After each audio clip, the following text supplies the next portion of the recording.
हाय दोस्तों, आपका स्वागत है हमारे यूट्यूब चैनल पर। आज हम लोग देखने वाले हैं सिंक्रोनाइजेशन। सिंक्रोनाइजेशन का मतलब होता है जहां दो या दो से ज़्यादा प्रोसेस एक दूसरे से सिंक हो जाते हैं, तो उनके बीच में कम्युनिकेशन होता है, रिसोर्सों का शेयरिंग होता है, ठीक है, इंफॉर्मेशन का शेयरिंग होता है, तो उसे हम लोग सिंक्रोनाइजेशन कहते हैं। ठीक है, अगर आपने हमारा पिछला वीडियो नीड्स ऑफ सिंक्रोनाइजेशन नहीं देखा है तो उसे देख लीजिए। उसको देखने के बाद आपको काफ़ी अच्छे से समझ में आएगा कि सिंक्रोनाइजेशन क्या होता है। ठीक है, सिंक्रोनाइजेशन,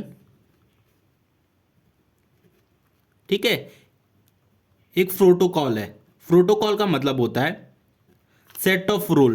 ठीक है, जहां रूल आ गया वहां प्रोटोकॉल होता है। ठीक है, सिंक्रोनाइजेशन सेट ऑफ रूल होता है जो ये डिसाइड करता है। क्या डिसाइड करता है कि एक प्रोसेस अगर किसी रिसोर्स के लिए वेट कर रहा है, ठीक है, या समझ लीजिए मल्टीपल प्रोसेस हैं, सेम रिसोर्स के लिए अलोकेट कर रहे हैं, सेम रिसोर्स उन लोगों को चाहिए, तो इनके बीच में क्या आता है, सिंक्रोनाइजेशन मैकेनिज्म आता है।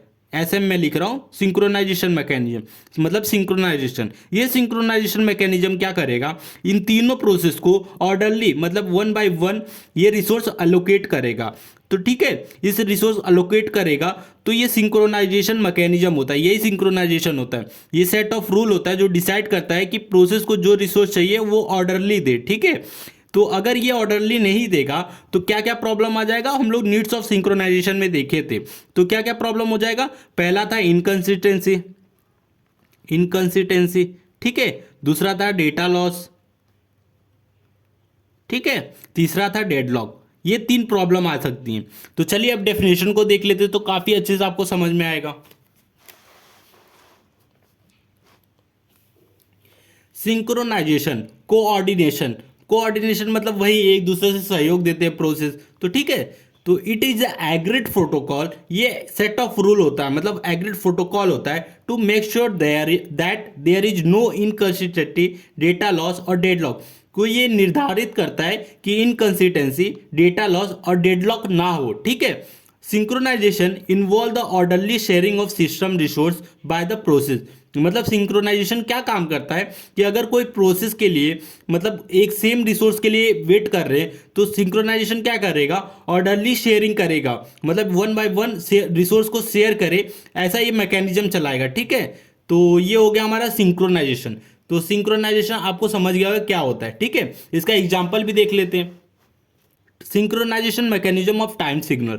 तो आप जैसे कि आप ट्रैफिक कंट्रोल दे सकते हैं जहाँ टाइम सिग्नल होता है, मतलब टाइम सिग्नल गलत हो जाए तो आप समझ सकते हैं एक्सीडेंट हो सकता है। अगर सिंक्रोनाइजेशन ना हो तो वहाँ एक्सीडेंट होने का खतरा ज़्यादा हो जाता है। वैसे ही रेलवे पे भी होता है। मान लीजिए दो पटरी लाइन की है, ठीक है, ये और ये दोनों एक दूसरे से सिंक हो रहे, जुड़ रहे हैं, लेकिन अगर यहाँ टाइम सिग्नल नहीं होगा, टाइम सिग्नल, तो क्या होगा, दोनों प्रोसेस एक दूसरे के साथ आएंगे और लड़ जाएंगे, और लड़ जाएंगे तो फिर क्या होगा, लॉस ऑफ डेटा, बहुत कुछ हो सकता है।